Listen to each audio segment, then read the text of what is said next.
Dear class, in the name of our topic, which is the emergence of the modern, I thought it fit to set before you a classic, a universally agreed classic of modernism, Madox Ford's novel, The Good Soldier, subtitled The Saddest Story, which was the title that he wanted the novel itself to have, and the publishers were understandably alarmed.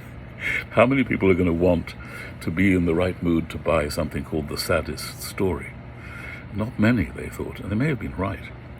And so they protested, and as a kind of joke, Ford wrote to them saying, oh, well, why not just call it The Good Soldier then? Without really expecting them to act upon it. But they did. They thought, no, The Good Soldier, that'll work. Well, it has worked, and it has remained in the canon, a familiar modern novel, and has done well for itself in the opening sentence of the book, which declares it to be the saddest story that the author has ever heard, the storyteller has ever heard, comes in at a moment when it's too late for you to stop reading. I mean, you could. I don't suppose many people stop reading after they read the first sentence of a book. So, Ford himself was a very prolific author, and I commend him to you. I commend all his books without exception.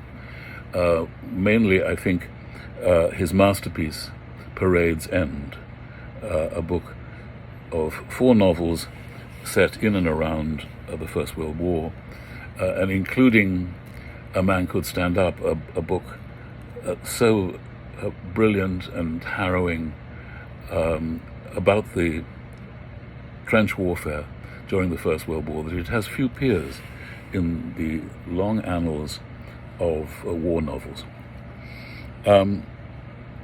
So I commend to you Parade's End and any of his books that you might think you would like if, having read The Good Soldier, you are enchanted by Ford's voice, by his style, by his wit, by his extraordinary powers of invention of the tiniest and most potent details.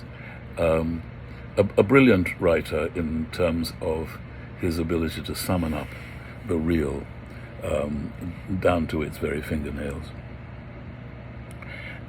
So if your encounter with him makes you think, oh, this is the kind of writer I should like to spend time with, then I hope you will go ahead.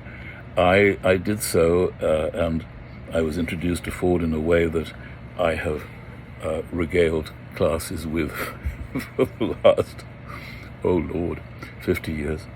And it was an enchanting way to meet him. I was chasing after my girlfriend. She didn't require chasing after. We were very happily together as a couple, but I had to chase her because of geographical reasons. She belonged at the time to a theatrical company. She was a wonderful actress, a company called the Actors Company, a very excellent company, who went on tour and took her with them to play some leading roles in the plays that they took around Britain.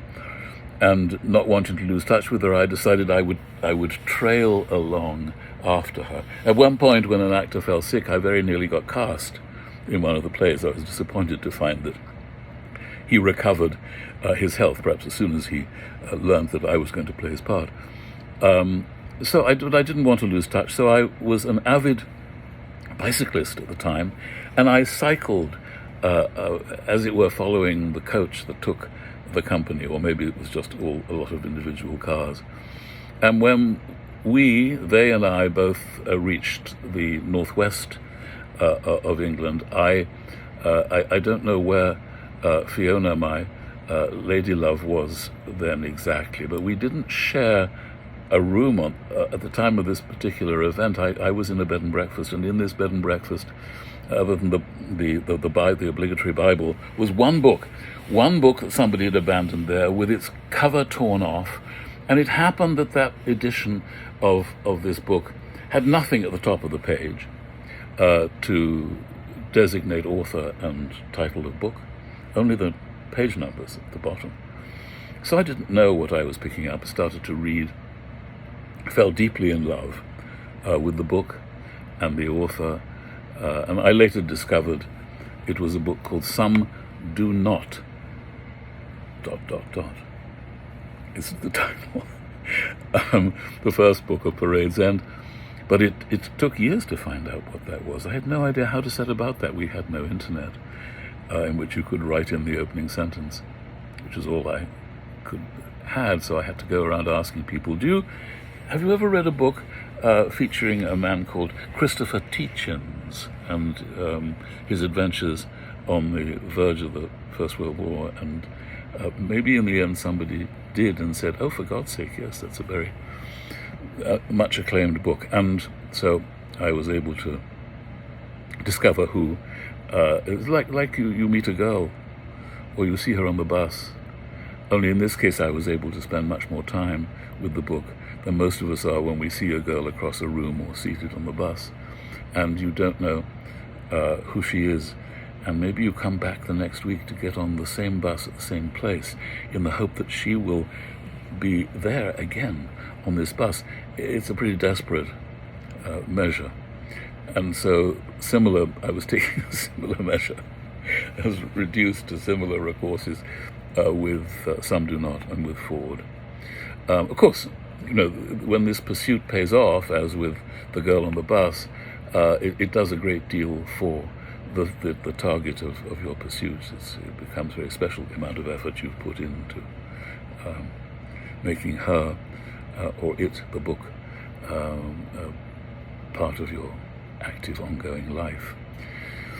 So The Good Soldier is celebrated for its contribution to modernism, which lies largely in the fact that its storyteller, who proclaims that this is the saddest story he's ever known, will tell us about these people whom he knew well, in whose house he now actually resides, and how that comes about is a big part of the story.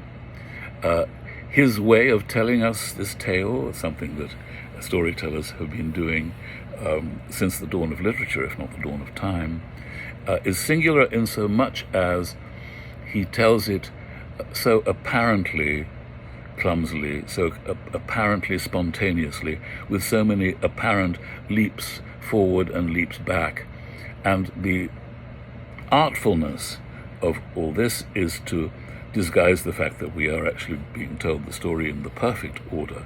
The order, as the storyteller John Dowell tells us, much as you might sitting across a stone hearth with a fire keeping you warm, across that hearth from a listener who says, so what happened? You knew that chap, didn't you, who had that terrible situation in which, and you who are the storyteller says, yes, I knew him very well. You want me to tell you? You've got a couple of hours to spare, have you?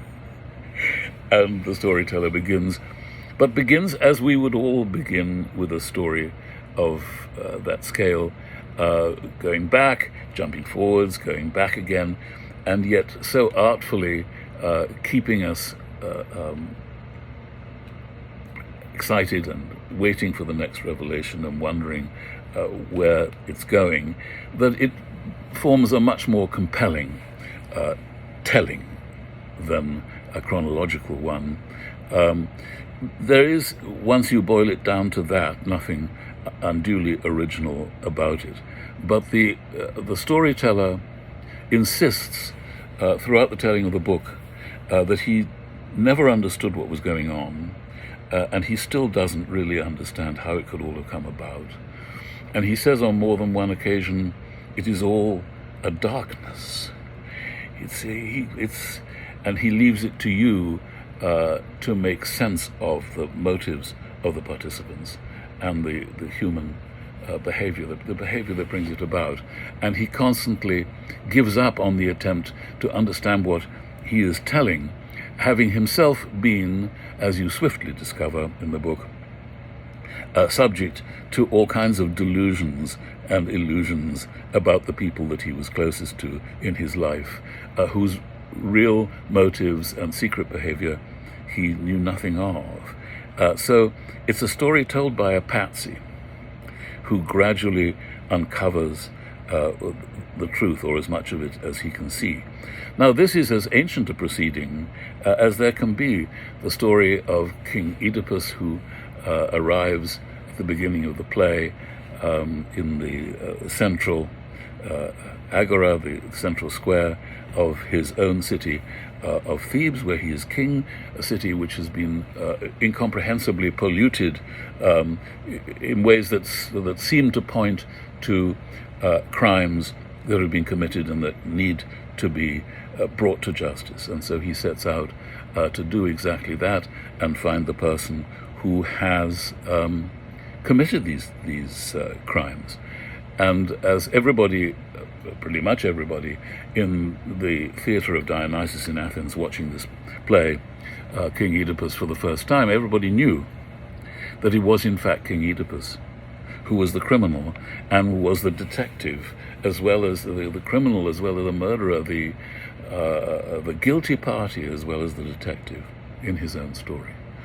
So nothing could be more ancient than this process of stripping away the veils, the onion skins from the terrible truth. That is really, almost every story requires that process to be encoded in different ways. Detective stories and murder thrillers in an apparently quite naked way, although there are also Oedipus-like famous books, detective books, The Murder of Roger Ackroyd being one of the most famous, where Agatha Christie fails to alert you to who the murderer is, something that you have been persuaded not to actually consider from the beginning of the book.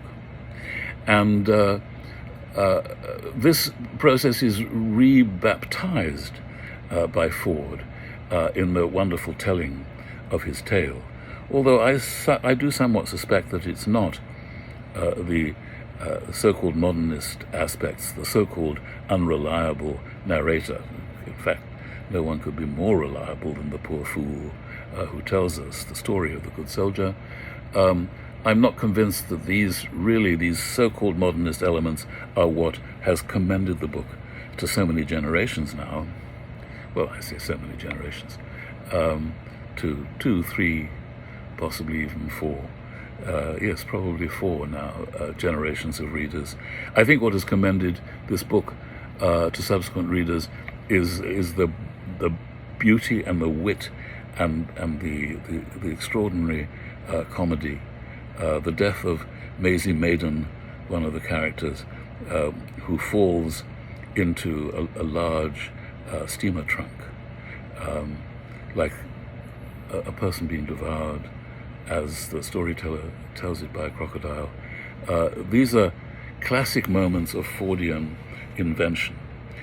He had a brilliant way, not only with words, but with plot. And I don't think anybody who reads The Good Soldier fails to come out being entranced by the style of the book. And whether this is the emergence of the modern in any way, shape, or form, it has certainly been claimed as such and is still paraded as such. And I am in any case very happy to be introducing you, dear class, to a great writer who could become a companion of yours for life if you liked his work sufficiently, if you liked his work as much as I do. And I've just bought a book of his correspondence with Stella Bowen, one of the ladies in his life. I'm excited to read his letters. It's a big, long book.